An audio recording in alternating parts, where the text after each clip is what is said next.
Diduga rangkap jabatan, Gibran bisa dinonaktifkan dari Wali Kota Solo selama 3 bulan. Dan pada waktu itu saya lihat ada jejak juga digital, itu anggota DPR RI dari PDIP, itu juga yang menyatakan bahwa ini adalah undang-undangnya oligarki. Nampaknya saya melihat Presiden Jokowi terus diserang dengan berbagai cara-cara busuk, sebusuk bau bangkai. Karena Presiden Jokowi sulit dicari celah kesalahan untuk diserang secara pidana ataupun perdata, maka yang menjadi korban sasarannya adalah anak-anaknya. Anak-anak presiden, jika kita amati, seakan-akan terus dicari-cari kesalahan. Tapi sekaligus nanti orang akan lihat perkelahian sudah dimulai antara merah dan kuning. Nah itu yang bagus buat kita. Namun sepertinya Ubedillah Badrun menerapkan prinsip yang terpenting baginya adalah bagaimana presiden ataupun keluarga presiden bisa mendapatkan stigma negatif di mata masyarakat. Jadi tukar tambah kepentingan itu hendak diuji oleh public reason, oleh akal sehat.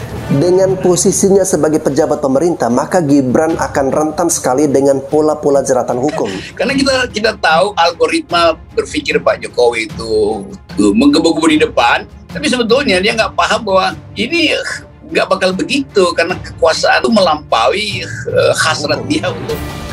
Gibran saat ini disebut-sebut telah melanggar undang-undang sehingga harus dinonaktifkan selama 3 bulan dari jabatannya sebagai Wali Kota Solo. Kasusnya adalah Gibran merangkap jabatan. Lucunya, gugatan terhadap masalah rangkap jabatan Gibran ini dibahas dengan membuat forum segala. Nah itu yang akhirnya terbukti lagi bahwa ya oligarki lebih kuat. Maka kita menyimpulkan bahwa Pak Jokowi memang sudah diijon oleh oligarki. Nah kata dia.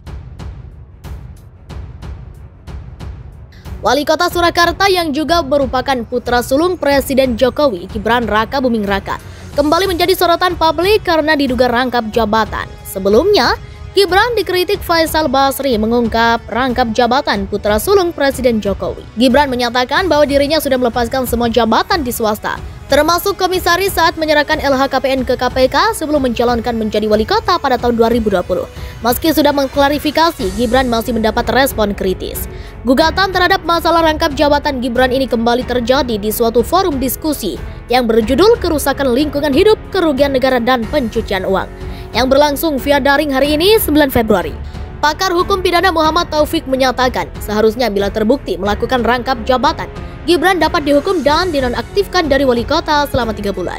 Menurutnya, Gibran terindikasi melanggar Undang-Undang Nomor 23 Tahun 2014, terutama Pasal 76 Ayat 1 huruf C dan Pasal 77. Pasal 76 mengatur bahwa setiap kepala daerah dilarang menjadi pengurus perusahaan swasta atau yayasan. Sementara di Pasal 77 diatur bahwa sanksi untuk pelanggaran ini adalah berupa pemberhentian selama 3 bulan.